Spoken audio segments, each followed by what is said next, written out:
الدين رأس المال فاستمسك به فضياعه من أعظم الخسران. بسم الله الرحمن الرحيم. الحمد لله والصلاة والسلام على رسول الله. Disa njerëz provohen me dashuri të madhe ndaj pasurisë. Prekupimin kryesor e kanë se si të mbledhin më shumë pasuri. Dhe kjo pastaj ka pasoja padyshim, dhe prej pasojave është që këta njerëz e harrojnë të drejtën që njerëzit e varfër, njerëzit e ngratë e kanë në pasurinë e tyre. Pra fillojnë të harrojnë këtë kategori të njerëzve në shoqërinë e tyre.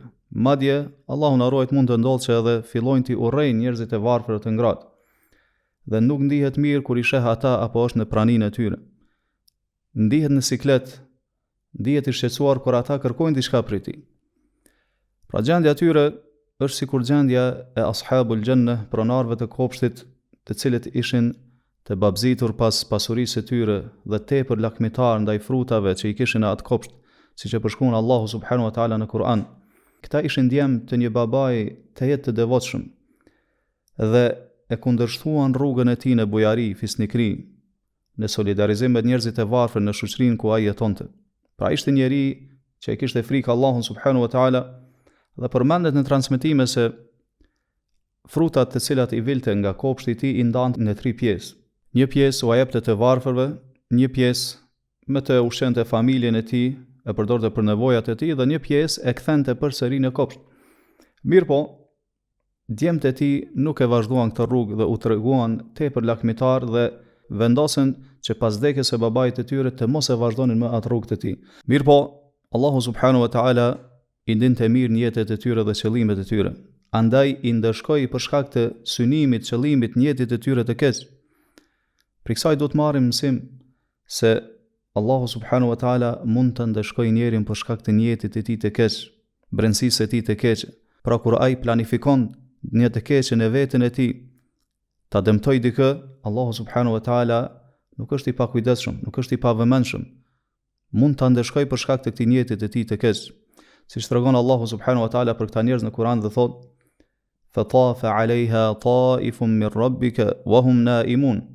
Gjërsa ishin ata duke fjetë, pra pasi që e kishin bërë njetin e tyre të keq, që të mos i ndihmonin njerëzit e varfër, Allahu subhanahu wa taala tha: "Fatafa 'alayha ta'ifun min rabbika wa hum na'imun." Kopshti i tyre u godit nga një fatkeqësi, dënim prej Allahu subhanahu wa taala, gjërsa ata ishin duke fjetë. Allahu subhanahu wa taala nuk është i pavëmendshëm, andaj duhet kemi kujdes prej tij dhe prej dënimit të tij. Pastaj thot Allahu subhanahu wa taala: "Fantalaqu wa hum yatakhafatun alla yadkhulannaha al-yawma 'alaykum miskin." Thot ata u nisën drejt kopshtit të tyre për vjelën e frutave të kopshtit, wa hum yatakhafatun, ndërkohë që përshpërisin mes vete që alla yadkhulannaha al-yawma 'alaykum miskin. Sot kurse si nuk do ta lejojmë asnjë të varfër të futen në kopshin ton. Disa dietarë të tefsirit kanë thënë wa hum yatakhafatun, qëllimi është se kanë marrë rrugë tjera nga rrugët e zakonshme, në mënyrë që të mos i shihnin njerëz të varfër se po shkojnë në kopshtin e tyre për të vjelur frutat. Allahu subhanahu wa taala po na përmend këtë ngjarje në Kur'an që të marrim sim dhe të mos bëhemi sikur ta. Pejgamberi sallallahu alaihi wasallam i donte shumë njerëzit e varfër të ngratë, i afronte ata, nuk i largonte. Madje është saktuar se ai e lutte Allahun subhanahu wa taala dhe thoshte: "Allahumma inni as'aluka fi'l al-khairat wa tark al-munkarat wa hubb al-masakin." O Allah, unë të kërkoj që ti të më mundësosh të bëj punë të mira dhe të braktisi gjunahet, dhe më mundëso o Allah që unë t'i dua njerëzit e varfër të ngratë. Padyshim që dashuria ndaj njerëzve të varfër të ngratë është prej mirësisë. Megjithatë, pejgamberi sallallahu alaihi wasallam e veçoi me lutje këtë karakteristikë, këtë veçori, pra dashurinë ndaj njerëzve të varfër, për të na treguar rëndësinë që e ka. Për na treguar se ata e njerëz që ne duhet të kushtojmë vëmendje e të kujdesemi për ta. Dietarët kanë përmendur se pejgamberi sallallahu alaihi wasallam e përmendi dashurinë ndaj njerëzve të varfër, nga që zakonisht dashuria ndaj tyre bëhet vetëm për hir të Allahut subhanahu wa taala. Nga që ata e njerëz që nuk posedojnë diçka nga dunjaja, nuk posedojnë diçka nga dunjaja që ty të bën që patjetër ti duash ata, qoftë pasuri, qoftë pozitë, apo çfarë do qoftë tjetër. Pra kur ti e do njerin e varfër, e do vetëm për hir të Allahut subhanahu wa taala. Padyshim që dashuria për hir të Allahut është një prej nyjave më të forta, prej nyjave të besimit.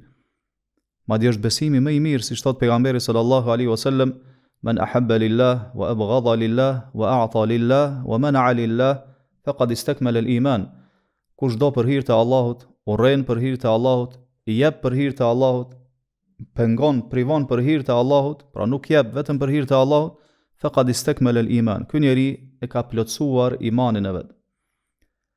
Andaj i përkushtuar që ti duash njerëzit e varfër, njerëzit e ngratë, tu ndihmosh atyre dhe asesi mos lejo veten tënde që ti urresh ata siç vepruan pronarët e kopshtit, sepse pastaj kjo është shenjë e shkatrimit.